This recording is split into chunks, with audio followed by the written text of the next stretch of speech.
Hello. So dear students, आप सब लोगों ने अभी मेंस का एग्ज़ाम दे दिया है। ऑलमोस्ट आज इवनिंग में लास्ट एग्ज़ामिनेशन है जेई मेंस का। तो अब नेचुरल सा एक क्वेश्चन आता है कि एडवांस के लिए हम कैसे प्रिपेयर करें। ठीक है, तो मैं आपको इसके बारे में कुछ मदद करना चाहूँगा। मैं हूँ आपका mentor Rajesh नागदीवे, 25 years of teaching experience. Earlier I was in a government organization in Navodaya Vidyalaya. Okay, for 18 years I worked there, and after that I am now in a coaching industry as a senior mathematics faculty. Right. So मैंने ये काफ़ी research किया है इस syllabus में कि आखिर NCERT या स्टेट बोर्ड्स का जो सिलेबस है और जेई और मेंस और एडवांस में जो क्वेश्चन पूछने का पैटर्न है, आखिर उनमें क्या डिफरेंसेस है। तो एक बात पे ज़रूर मैं हमेशा कंक्लूज़न मेरा निकला है कि आपके कहीं पे भी बोर्ड से बिल्कुल डिफरेंट आउट ऑफ ऐसा कुछ नहीं आता है, लेकिन कुछ पर्टिकुलर टॉपिक्स है जो डायरेक्टली बोर्ड के सिलेबस में नहीं होते हैं और वो स्पेशली एडवांस में ही पूछे जाते हैं। फिर सिलेबस भी डिफरेंट डिफरेंट होता है, स्टेट बोर्ड्स का अलग होता है, अलग अलग स्टेट्स के अलग होते हैं, सीबीएसई का सिलेबस है। पर चूँकि आप इस एग्ज़ाम्स के लिए प्रिपेयर करते हैं तो ऑलरेडी सिलेबस जो साइट होती है जेई मेंस एंड एडवांस की, उसमें ऑलरेडी स्टार्टिंग से ही मेंशन किया रहता है मेंस का सिलेबस क्या है, एडवांस का सिलेबस क्या है। तो अकॉर्डिंग टू दैट आपको प्रिपेयर करना पड़ता है। करेक्ट है कि आप खाली बोर्ड लेवल के सिलेबस से नहीं जा सकते हैं। हाँ, तो अब ये बहुत बड़ा क्वेश्चन रहता है आज की कंडीशन में। जब आप मेंस निकल लेते हैं तो हम कैसे प्रिपेयर करें, कहाँ जाए, क्या करें।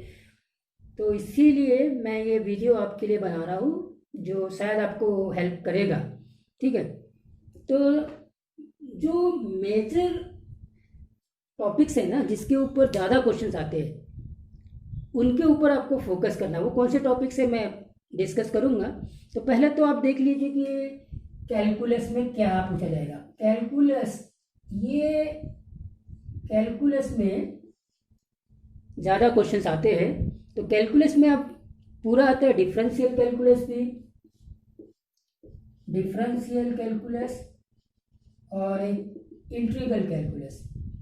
ठीक है, आप तो क्या करो, कैलकुलस में पूरा ही पढ़ लिया करो बिगिनिंग से, जहाँ से फंक्शन से स्टार्ट होता है, function, limit, continuity, differentiability, derivative, application of derivative, integration, definite integration, area and differential equation. अगर आपने इस कैलकुलस को पूरा कर लिया तो ज़्यादातर क्वेश्चन आपको यहाँ से मिलेंगे। लेकिन फिर भी आपको अगर मैं थोड़े से मैं आइडिया दूँ कि आपको ज़्यादा कंसंट्रेट कहाँ करना है, लिमिट, कंटिन्यूटी एंड डिफरेंशिबिलिटी। ठीक है, ये लिमिट, कंटिन्यूटी एंड डिफरेंशिबिलिटी के ऊपर ज़्यादातर क्वेश्चन दिखेंगे आपको डिफरेंशियल कैलकुलस में। ठीक है, साथ में फंक्शन है। ठीक है, फिर दूसरा इसमें आप देखेंगे application of derivative. Application of derivative, तो एप्लीकेशन ऑफ डेरिवेटिव में टेंजेंट नॉर्मल भी आ जाता है, इंक्रीजिंग, डिक्रीजिंग, मैक्सिमा, मिनिमा। ठीक है कि नहीं। तो इन टॉपिक्स के ऊपर ज़्यादा कंसंट्रेट करें आप जब आप डिफरेंशियल कैलकुलस प्रिपेयर कर रहे हैं। तो लिमिट, कंटिन्यूटी, डिफरेंशिबिलिटी और एप्लीकेशन ऑफ डेरिवेटिव। इसका ये मतलब नहीं है कि आपको फंक्शन के ऊपर कंसंट्रेट नहीं करना है या डेरिवेटिव के ऊपर कंसंट्रेट नहीं करना है। अब क्या होता है कि आपको जब भी आप एडवांस के लिए प्रिपेयर करते हैं तो ये माना जाता है कि आपने मेंस लेवल का एग्ज़ाम निकाल लिया है, और जब मेंस लेवल के आप प्रिपेयर कर रहे थे तो आपने पूरा सिलेबस थारोली किया है।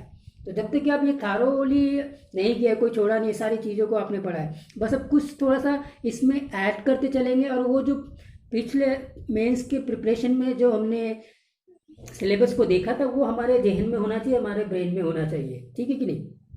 अच्छा सर, लेकिन उसके बावजूद भी अगर ये सब आपने नहीं किया है, आपको मेंस में, देखिए ये मैं जो वीडियो उन लोगों के लिए बना रहा हूँ जैसे आपने मेंस में क्वालिफाई तो कर लिया लेकिन आपके उतने परसेंटाइल नहीं है जिससे कि आपको एनआईटी मिल जाए। करेक्ट है। अब आपके पास में तो एक ही चांस बचता है, और वो एक चांस ये है कि आपने मेंस क्लियर कर लिया है, लेकिन एनआईटी में एडमिशन नहीं मिल सकता आपको, लेकिन आपके पास में ये चांस है, लास्ट चांस, कि आप सीधा एडवांस क्लियर कर लीजिए। अगर आप एडवांस क्लियर कर लेते हैं तो आपके मेंस में जो परसेंटाइल कम थे वो पूरी तरह से कोई उसका फिर इफेक्ट नहीं रहेगा, आप सीधा एडवांस में आईआईटीज़ में एडमिशन ले सकते हैं। तो क्यों ना आपको एक और लास्ट चांस मिला है, तो इस लास्ट चांस को आपने कैश कर लो, क्योंकि अगर आपने एडवांस क्वालिफाइड नहीं किया तो एनआईटी में भी आपको एडमिशन नहीं मिलेगा अगर आपको परसेंटाइल कम है, 90 परसेंटाइल से कम है या 80 परसेंटाइल से कम है, समथिंग लाइक दैट। क्या सिचुएशन बनती है उसके ऊपर। तो इसीलिए आप क्या करो, अच्छा फिर एडवांस क्लियर करने के लिए आपको तीनों सब्जेक्ट को क्वालिफाई करना पड़ता है। क्वालिफिकेशन करना तीनों सब्जेक्ट को, ये कोई बहुत बड़ा टारगेट नहीं होता है। अब यहाँ पे भी फिर रैंक लानी पड़ती है, ठीक है। तो मेरा ख्याल है 10 to 12 मार्क्स स्कोर करना हर एक सब्जेक्ट में, फिजिक्स, केमिस्ट्री और मैथ्स में, तो ये आपका इस सब्जेक्ट का क्वालिफिकेशन माना जाता है कि हर एक सब्जेक्ट को क्वालिफाई करने के लिए ऑलमोस्ट 10 से 12 नंबर ही स्कोर करना पड़ता है। लेकिन आपका जो टारगेट होना चाहिए कि मुझे आईआईटी में एडमिशन लेना है, तो आईआईटी में अगर एडमिशन लेना है तो आपको एक एक सब्जेक्ट में कम से कम 45 इतने नंबर आप स्कोर करेंगे, ठीक है। ऑलमोस्ट जो क्वेश्चन पेपर्स होते हैं वो उसके हिसाब से आपको 40 to 45 मार्क्स को स्कोर करने का कोशिश करना चाहिए, ठीक है। ठीक, तो अभी मैं जो बात कर रहा था कि डिफरेंशियल कैलकुलेशन में लिमिट, कंटिन्यूटी एंड डिफरेंशिबिलिटी, फिर एप्लीकेशन ऑफ डेरिवेटिव हो जाता है, ठीक है। इन दोनों के ऊपर ज़्यादा कंसंट्रेट करेंगे। फंक्शन तो है, क्योंकि अगर आप limit, continuity, differentiability, application of derivative है तो ऑलमोस्ट फंक्शन की वैरायटी वहाँ आती रहती है। करेक्ट है, ऑलमोस्ट, इसलिए मैं उसको नहीं लिखा कि अगर आप इसको प्रिपेयर कर रहे हैं तो फंक्शन डेफिनेटली वहाँ पे इन्वॉल्व होगा। और फिर आता है मेन इंटीग्रल कैलकुलस। अब इंटीग्रल कैलकुलस में सबसे इंपॉर्टेंट चैप्टर ये दो रहेंगे, डेफिनेट इंटीग्रेशन, डेफिनेट इंटीग्रेशन, और दूसरा है डिफरेंशियल इक्वेशन, डिफरेंशियल इक्वेशन। तो डेफिनेट इंटीग्रेशन और डिफरेंशियल इक्वेशन, इन दो के ऊपर कंसंट्रेट कर ले। बहुत ज़्यादा क्वेश्चन मिलते हैं भाई, ऐसा है कि कभी कभी ऐसा है कि इसके ऊपर ही 5 क्वेश्चन आ गए, इसके ऊपर भी 5 क्वेश्चन आ गए, 10 क्वेश्चन तो आप यहीं से ले लेते, पेपर 1 और पेपर 2 दोनों को मिलाकर। करेक्ट है कि नहीं? हाँ, तो खाली ये 2 चैप्टर से आप तो बहुत सारे स्कोरिंग कर सकते हैं नंबर। एक क्राइटेरिया, जो मिनिमम क्राइटेरिया है क्वालिफाई करने का, वो तो आप इन्हीं से कर सकते हैं। करेक्ट है कि नहीं? तो एक तो डेफिनेट इंटीग्रेशन, फिर दूसरा डिफरेंशियल इक्वेशन। डेफिनेट इंटीग्रेशन कर रहे हैं तो डेफिनेटली इंटीग्रेशन बहुत कुछ आपको आता ही है, ठीक है, लेकिन मैक्सिमम जो क्वेश्चन होंगे वो डेफिनेट इंटीग्रेशन से होंगे, और कौन से टॉपिक्स पे होंगे वो भी हम डिस्कस करेंगे। और फिर दूसरा है डिफरेंशियल इक्वेशन। तो कैलकुलस में आप इन दोनों के ऊपर कंसंट्रेट करेंगे, इंटीग्रल कैलकुलस में डेफिनेट इंटीग्रेशन और डिफरेंशियल इक्वेशन। थारोली आना चाहिए, जो जो चीज़ वहाँ पे दी हुई है बुक्स में, आपके शीट में, आप जहाँ पे भी कोचिंग किए वहाँ पे एडवांस के क्वेश्चन दिए होंगे हैं, मेंस के क्वेश्चन ऑलरेडी आप करके निकले हो, तो ये सारा चीज़ आप इन दोनों चैप्टर में कर लो, डेफिनेट इंटीग्रेशन और डिफरेंशियल इक्वेशन में। इधर लिमिट, कंटिन्यूटी, डिफरेंशिबिलिटी और एप्लीकेशन ऑफ डेरिवेटिव, ये हो गया कैलकुलस का पार्ट, ठीक है। अब आते हैं अलजेब्रा में। अलजेब्रा में किसके ऊपर कंसंट्रेट करेंगे? तो देखो, पीएनसी, प्रोबेबिलिटी,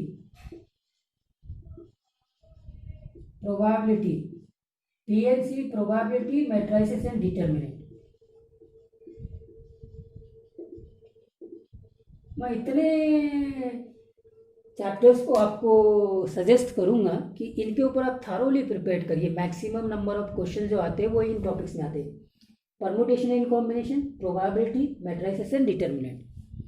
इसका मतलब ये नहीं कि बाकी अलजेब्रा में जैसे कॉम्प्लेक्स नंबर में क्वेश्चंस आते हैं, हाँ, आपके बाइनोमियल थ्योरम में क्वेश्चंस रहेंगे, सीक्वेंशियल सीरीज में क्वेश्चंस रहेंगे, लेकिन उतने मेजर नहीं रहेंगे, एक एक क्वेश्चंस रहेंगे, 2 क्वेश्चंस रहेंगे। इसमें कॉम्प्लेक्स नंबर भी कभी कभी ज़्यादा पूछ लेता है, लेकिन मैं अब आपको यही मैं बताऊँगा कि अगर आपको थोड़ा सा प्रीफ्रेंस देना है प्रिपरेशन के हिसाब से कंपेरेटिवली, तो मैं आपको यही सजेस्ट करूँगा कि परमुटेशन एंड कॉम्बिनेशन आप थारोली कर लीजिए। मैक्सिमम नंबर ऑफ क्वेश्चन यहाँ से आते हैं, प्रोबेबिलिटी कर लीजिए। ऑलमोस्ट प्रोबेबिलिटी आज की कंडीशन में जो भी जिस भी कोचिंग इंस्टीट्यूशन में आप पढ़ रहे होंगे, आपके पास में जो भी शीट्स है तो थारोली कवर करते हैं सारे लोग, ठीक है कि नहीं। तो प्रोबेबिलिटी अब आप वैसे डिफ़िकल्ट नहीं मान सकते जो अर्लियर डेज में होता था। आज की कंडीशन में सारे कोचिंग इंस्टीट्यूशन में और सारे स्टूडेंट्स को ये सारी चीज़ें आसान लगती है, करेक्ट है। और कौन से टॉपिक्स इसमें डिस्कस होंगे तो वो मैं बताता हूँ जिसके ऊपर आपको फोकस करना है। फिर मैट्रिसेस और डिटरमिनेंट, ये टॉपिक्स को आपको ज़्यादा कंसंट्रेट करना है, क्योंकि अब जो मैट्रिसेस एंड डिटरमिनेंट आने वाला है वो कम्प्लीटली कॉम्प्लिकेटेड रहेगा। जो आपने मेंस लेवल तक मैट्रिसेस एंड डिटरमिनेंट पढ़ा है वो वैसा नहीं रहेगा, ना तो आसान रहेगा और न ही इस प्रकार से रहेगा, बस कॉम्प्लिकेशन ज़्यादा रहेगा, लेंदी भी हो सकता है, करेक्ट है, लेंदी भी हो सकता है। तो ये लेकिन क्वेश्चंस इस पे आते हैं, ज़्यादा आते हैं, मैक्सिमम नंबर ऑफ क्वेश्चंस इसमें आते हैं। तो आप मैट्रिसेस एंड डिटरमिनेंट अलजेब्रा में पीएनसी देख लीजिए, प्रोबेबिलिटी देख लीजिए, मैट्रिसेस एंड डिटरमिनेंट देख लीजिए, मैं इतना सजेस्ट करूँगा आपको, ठीक है। उसके बाद में थर्ड में आ जाइए वेक्टर अलजेब्रा। अब वेक्टर अलजेब्रा में आप पूरा कर लीजिए वेक्टर और 3D, वेक्टर और 3D। अब इस यहाँ 2 चैप्टर्स है, एक वेक्टर है और एक 3D है। अब इसमें मैं आपको कुछ बात बताना चाहूँगा।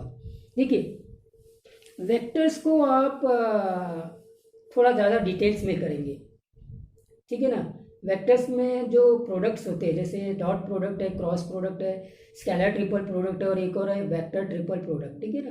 तो इनको आप डिटेल्स में कर लीजिए। फिर कुछ सेक्शन फार्मूला, ऐसे कुछ एप्लीकेशंस भी है ना, लैंग्वेजेस आइडेंटिटी है। तो वेक्टर्स को थोड़ा सा डिटेल्स में करिए, क्योंकि आपके बोर्ड लेवल के सिलेबस में वेक्टर्स बहुत ज़्यादा कुछ अच्छा नहीं होता है, ठीक है कि नहीं। अगर आपने कोचिंग इंस्टीट्यूशन में पढ़ा है, किसी भी अच्छे रेपुटेड कोचिंग इंस्टीट्यूट में, तो आपको बहुत ज़्यादा डिटेल्स में बताया गया होगा, आपके शीट्स में बहुत सारी बातें होगी। तो वेक्टर्स के ऊपर कंसंट्रेट करेंगे। और 3D के बारे में बोलूँगा, अगर आप NCERT की 3D कर लेते हैं तो 3D में आपको कहीं पर भी बाहर जाने की ज़रूरत नहीं है, करेक्ट है। NCERT का 3D का चैप्टर सफिशियंट है, मतलब बहुत अच्छा डिज़ाइन किया हुआ है, क्वेश्चंस वहीं से बनते हैं।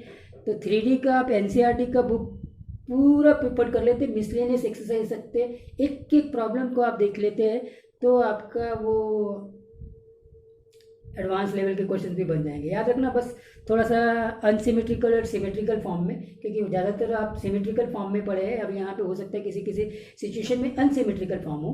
बस यहाँ पे क्वेश्चन पूछने का तरीका क्या होगा, लेंदी करेगा, मतलब 2-2, 3-3 कॉन्सेप्ट एक ही क्वेश्चन में होगा। थोड़ा सा लेंदी हो सकता है, 2-2, 3-3 कॉन्सेप्ट एक ही क्वेश्चन में पूछे जा सकते हैं 3D में। लेकिन जो क्वेश्चन आने वाले, जो कॉन्सेप्ट आने वाले, वो NCERT जो टेक्स्ट बुक है उसी में से आएगा, उसके बाहर का नहीं आएगा, गारंटेड। अच्छा लिखा हुआ है। मैं अगर NCERT टेक्स्ट बुक में किसी कोर्स को सबसे ज़्यादा अच्छा मानता हूँ मेंस और एडवांस लेवल के ऊपर, तो पहली प्रायोरिटी मेरी 3D रहती है, ठीक है।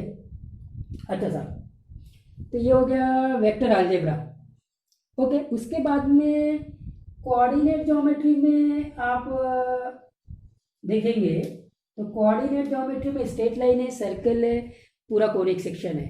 तो आप सबसे ज़्यादा कंसंट्रेट करिए सर्कल के ऊपर। सर्कल पूरा थारोली पढ़ लीजिए, पूरा थारोली पढ़ लीजिए।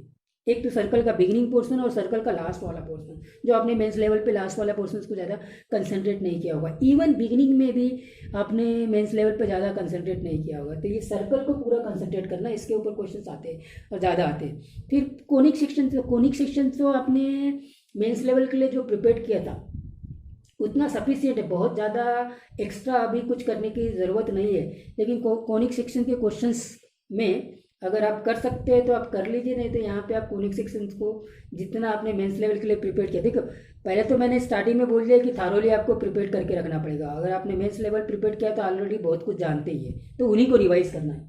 लेकिन सर्कल के ऊपर ज़्यादा कंसंट्रेट करेंगे, कोऑर्डिनेट ज्योमेट्री में इसके ऊपर क्वेश्चन ज़्यादा आते हैं। उसके बाद में आते हैं स्टूडेंट्स ट्रिग्नोमेट्री। अब ये ट्रिग्नोमेट्री फिर से मेजरली पूछा जाता है, इसमें ज़्यादा क्वेश्चन फिर बनते हैं, ठीक है।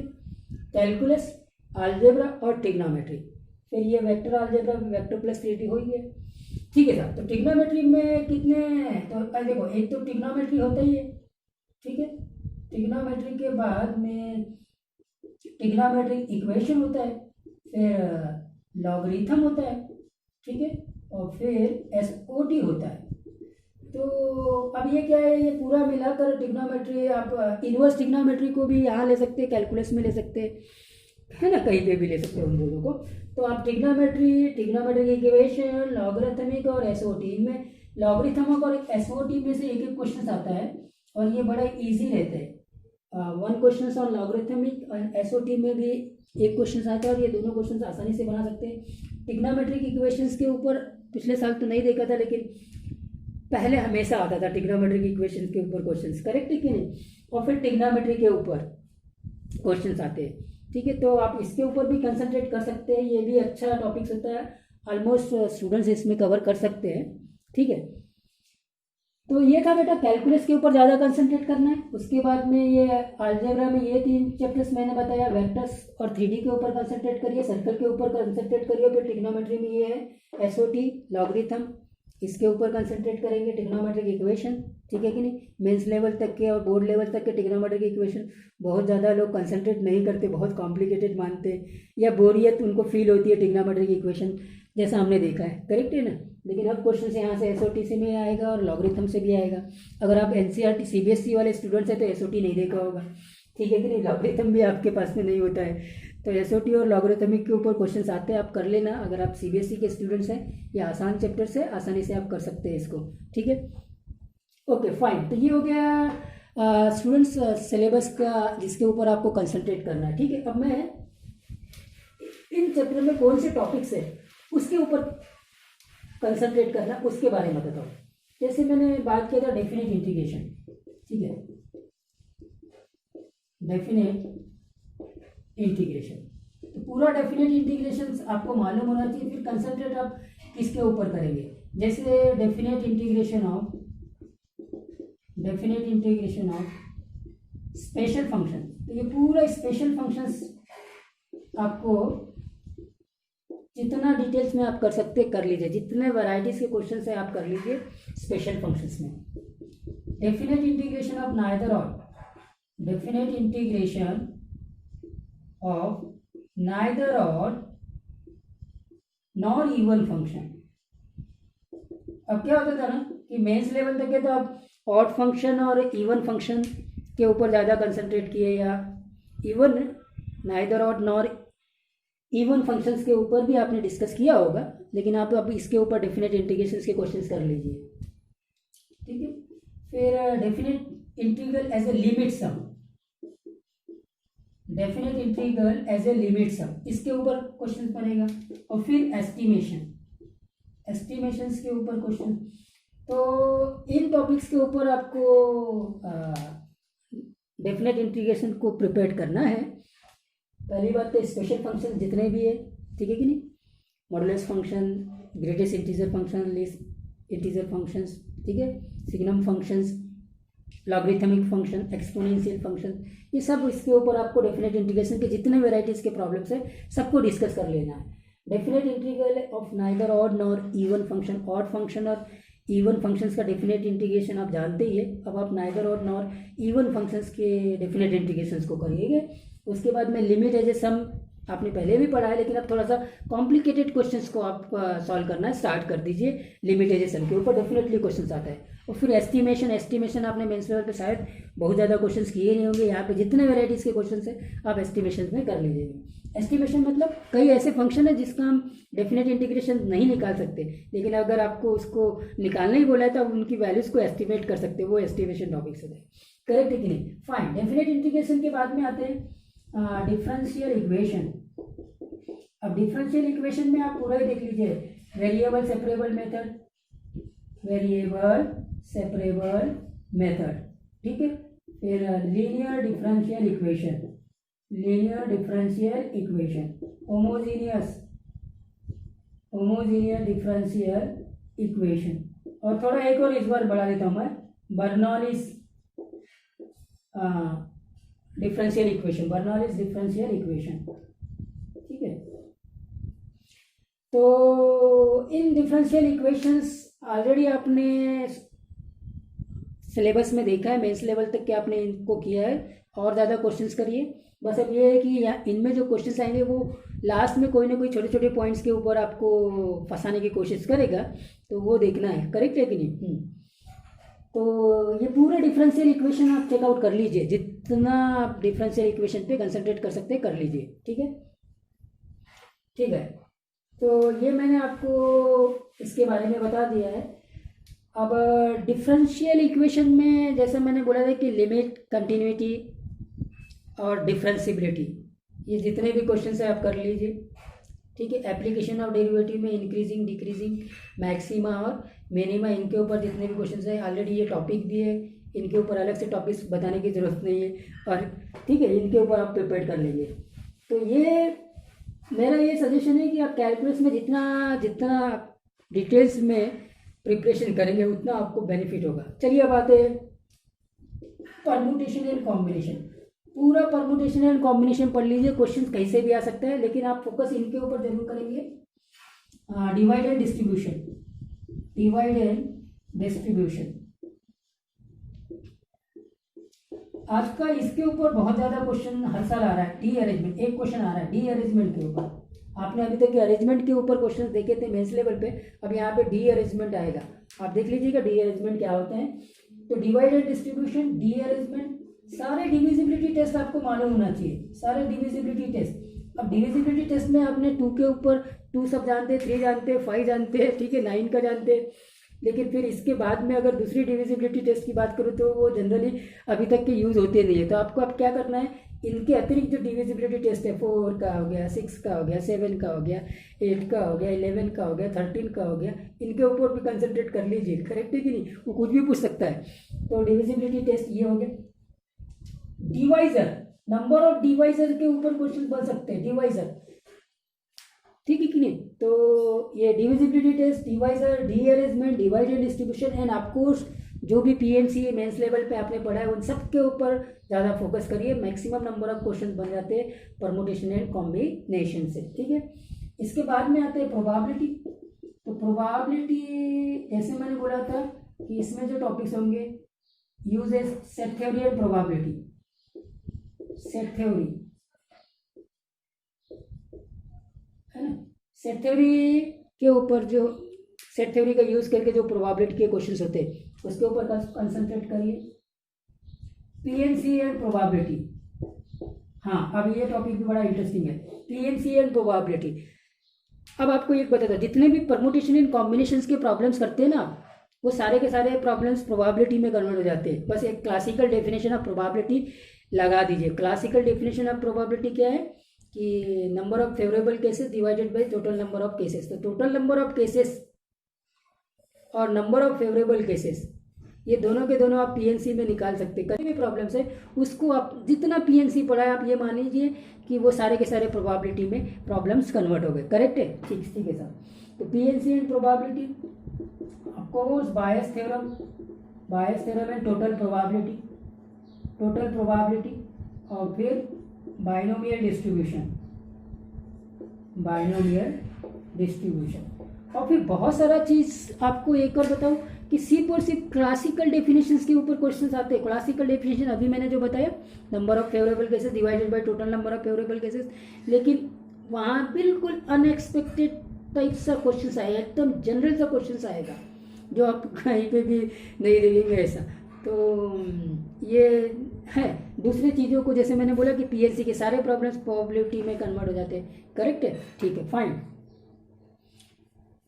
ठीक है। पीएनसी प्रोबेबिलिटी हो गया। Matrices and determinant. अब मैट्रिसेस एंड डिटरमिनेंट, मैट्रिसेस में देखिए आप जो पैटर्न वाले क्वेश्चंस है, पैटर्न वाले क्वेश्चंस, इनके ऊपर कंसंट्रेट करेंगे। लेंथी क्वेश्चंस आएंगे, पैटर्न वाले पे डिपेंड रहेगा, पैटर्न को पकड़ना पड़ेगा। पैटर्न आप पकड़ ले तो क्वेश्चन बन जाएगा, नहीं तो क्वेश्चंस नहीं बनेगा। ठीक है कि नहीं? और फिर बाकी जो हमने मैट्रिसेस पढ़ा है वो सारे मैट्रिसेस मेंस लेवल पे जितने भी टॉपिक्स किए उनको तो आपको प्रिपेयर करना ही है। करेक्ट है? ठीक है। और फिर डिटर्मिनेंट,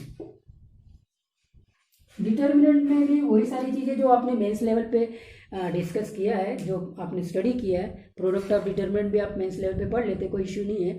तो सारे के सारे प्रॉपर्टीज अब ये डिटर्मिनेंट में आपको चेकआउट करना है। और डिटर्मिनेंट का सबसे इंपॉर्टेंट पॉइंट्स क्या है कि डिटर्मिनेंट का यूज उधर वेक्टर में होता है, है ना। स्केलर ट्रिपल प्रोडक्ट तो पूरा डिटरमिनेंट में आ जाता है, करेक्ट है। हाँ, तो वही इसको जरूर देखेंगे, मैट्राइजेशन डिटरमिनेंट। और उसके बाद आते हैं वेक्टर्स एंड 3D।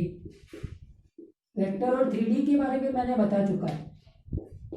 वेक्टर्स में आप क्या करेंगे, पूरा dot product, cross product, scalar triple product और वेक्टर ट्रिपल प्रोडक्ट। अब ये वेक्टर ट्रिपल प्रोडक्ट से भी आप आगे जा सकते हैं। वेक्टर ट्रिपल प्रोडक्ट के बाद 4 वेक्टर्स का प्रोडक्ट भी देख सकते हैं।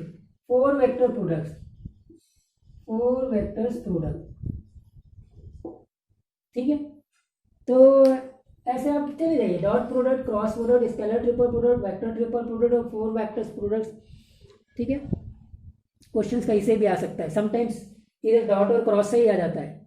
और इसमें कुछ इंपॉर्टेंट पॉइंट्स होते हैं, जैसे जो एंगल बिटवीन 2 वेक्टर्स है वो कैसे मेजर किया जाता है, कब हम किसी 2 वेक्टर्स के बीच में एंगल्स निकाल सकते हैं, वो आप लोग जब आपने मेंस लेवल स्टडी किया होगा तो आपको सबको मालूम है ना। जैसे अगर ये वेक्टर है, ट्राइंगल है, ये वेक्टर है और ये है, तो ये वाला एंगल इन दोनों के बीच का एंगल नहीं होता। ये वाला एंगल इन दोनों के बीच का, ये दोनों वेक्टर्स है, तो दोनों वेक्टर्स का इनिशियल पॉइंट सेम होना चाहिए। इसको आगे बढ़ा दीजिए, तो देखिए अब ये इधर और ये इधर, तो ये इधर जा रहा है, ये इधर जा रहा है, दोनों को वेक्टर का इनिशियल पॉइंट ये है, तो इसीलिए ये वाला जो एंगल होगा वो इनके बीच में एंगल्स कहलाएगा, दोनों वेक्टर्स के बीच में। जबकि अगर आप इसके ऊपर कंसंट्रेट करेंगे तो आप रॉन्ग हो जाएंगे। तो ऐसे कुछ जो बेसिक पॉइंट्स है वो सारे बेसिक पॉइंट्स आपको मालूम होना चाहिए। ये सारी चीज़ें आप लोग जानते हैं, ठीक है ना। तो अभी तो मैं पिछले 2 सालों से इसी पर्टिकुलर टॉपिक्स के ऊपर क्वेश्चन देख रहा हूँ एवरी ईयर। पिछले 2-3 सालों से इसी पर्टिकुलर जो कॉन्सेप्ट मैंने बताया ना, इसके ऊपर ही क्वेश्चन आ रहा है एवरी ईयर। तो फिर ऐसा है, ओके। और जैसे 3D में मैंने बोला कि 3D में आप सारा 3D पढ़ लीजिए एनसीईआरटी का, और आजकल जो क्वेश्चंस इसके ऊपर बन रहे हैं वो यही बन रहे हैं जिसमें हम क्रॉस मल्टीप्लिकेशन मेथड यूज़ करते हैं। क्रॉस मल्टीप्लिकेशन मेथड जो यूज़ करना है ना, ए बी और सी को डिटरमाइन करने वाला, मतलब जहाँ पे 2 इक्वेशंस बने हुए ए बी और सी में, और ए बी सी को डिटरमाइन करना है, तो ऐसे इक्वेशन। फिर दूसरा, इसमें अनसिमेट्रिकल फॉर्म को इन्वॉल्व कर सकता है। अनसिमेट्रिकल फॉर्म ऑफ लाइंस दिया हुआ है तो उसको सिमेट्रिकल फॉर्म में कैसे कन्वर्ट करना है, ठीक है कि नहीं। तो वो जो प्लेन है और लाइन के अनसिमेट्रिकल इक्वेशंस होते हैं उनको सिमेट्रिकल फॉर्म में कन्वर्ट करना है, वो आजकल यूज़ कर रहा है, करेक्ट है। तो फिर इसीलिए, हालांकि आप मेंस लेवल तक, फिर मैंने बोला कि आपने पढ़ाई कर लिया है तो आपको वो अनसिमेट्रिकल फॉर्म को सिमेट्रिकल फॉर्म में, इवन इसी वर्ष मेंस में जो क्वेश्चंस आया है एक 3D में, उसमें भी लाइंस का इक्वेशन अनसिमेट्रिकल फॉर्म वाला क्वेश्चन दिया था शिफ्ट 2 में मॉर्निंग में। तो वो सारी चीज़ों को आपको कर लेना, और 3D के ऊपर और वेक्टर के ऊपर भी अच्छे क्वेश्चन आते हैं, इसके ऊपर आपको कंसंट्रेट करना है। हाँ जी,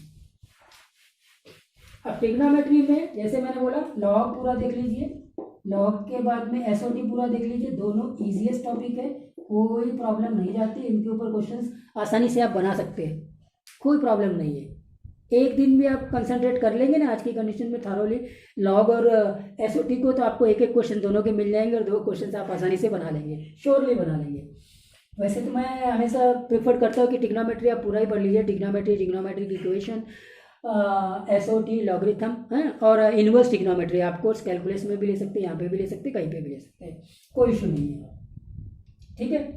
अच्छा साहब, ट्रिग्नोमेट्रिक इक्वेशन और ट्रिग्नोमेट्री तो ये था। और सर्कल्स के ऊपर पूरा ही सर्कल्स आप डिस्कस कर लीजिए। क्या, जैसे मैंने सर्कल के ऊपर टॉपिक्स लिख देना है, intercept made by circle with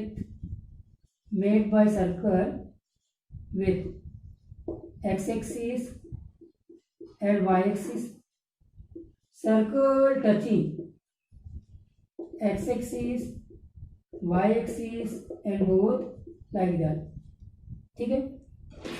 फिर फैमिली ऑफ सर्कल में आ जाइए, उधर family of circle, radical axis, ये आपने अभी पढ़ा नहीं होगा शायद, ठीक है। अब आपको पढ़ना पड़ेगा, तो ये थारोली आप पूरा कर लीजिए। सर्कल्स के ऊपर जितना भी आप, टेंजेंट एंड नॉर्मल आपको वहाँ होगा ही होगा, ठीक है। इसके बाद में अब मैं कुछ ऐसे मेथड बताता हूँ जो यहाँ पे आपको कंसंट्रेट करना है, जिसके ऊपर आप फोकस करेंगे कि ऐसे कौन से मेथड या टॉपिक से या क्वेश्चन से या क्या चीज़ है जिसके ऊपर आपको करना है। जैसे पहला algebra of number between 0 and 1। 0 and 1 के बीच की जो नंबर्स होते हैं उनका पावर कितना भी आप इंक्रीज करते जाएंगे, करेक्ट है, तो नंबर डिक्रीज होते जाता है। ये अलजेब्रा कहीं ना कहीं यूज़ होने वाली है, आप देख लीजिएगा, ठीक है। फिर आप ये समेशन साइंस के ऊपर ज़रूर कंसंट्रेट करेंगे। समेशंस के ऊपर जितने भी क्वेश्चंस मिलते हैं किसी भी टॉपिक्स के, उनके ऊपर ज़रूर कंसंट्रेट करेंगे। समेशन डिफरेंट वेराइटीज़ के, double sigma, single sigma, triple sigma, ठीक है। फिर उनमें सफिक्स में क्या डिफरेंसेस है, कैसे चेंजेस आते हैं, इनके ऊपर जितने वैरायटीज़ के क्वेश्चंस हैं ना, आप जितने भी टॉपिक्स के, उन सबके ऊपर कंसंट्रेट करिए, क्वेश्चन आएंगे। फिर आपको स्पेशल फंक्शन, मॉडुलस, ठीक है कि नहीं, ग्रेटेस्ट इंटीजर, लीस्ट इंटीजर, ठीक है, एक्सपोनेंशियल, लॉगरिथमिक, ये सारे जितने भी क्वेश्चन जिस वैरायटीज़ के जहाँ टॉपिक्स में आते हैं सब कर लीजिए, इनके पूरे डिटेल्स कर लीजिए, ग्राफ कर लीजिए डेफिनेटली, तो आपको हेल्प होगा। अच्छा, अब ये बड़ा इंपॉर्टेंट है इस बार, sum by partial fraction. Partial fractions से सम निकालने वाले क्वेश्चंस आपने बोर्ड लेवल और मेंस लेवल तक के तो नहीं किया है, ठीक है कि नहीं। अगर कर लिया है तो बहुत अच्छी बात है, लेकिन अब इसके ऊपर जितने मैक्सिमम नंबर ऑफ क्वेश्चंस आप कर सकते हैं। पार्शियल सम की हमको क्यों जरूरत पड़ती है, आप देखेंगे, देखो समेशन ऑफ आर स्क्वायर आप जानते हो, समेशन ऑफ आर आप जानते हो, आर 1 to n है, आर 1 to n है, तो इसका फार्मूला आपको मालूम है, n into n plus 1 2n plus 1 divided by 6, n into n plus 1 divided by like that, you know the formula।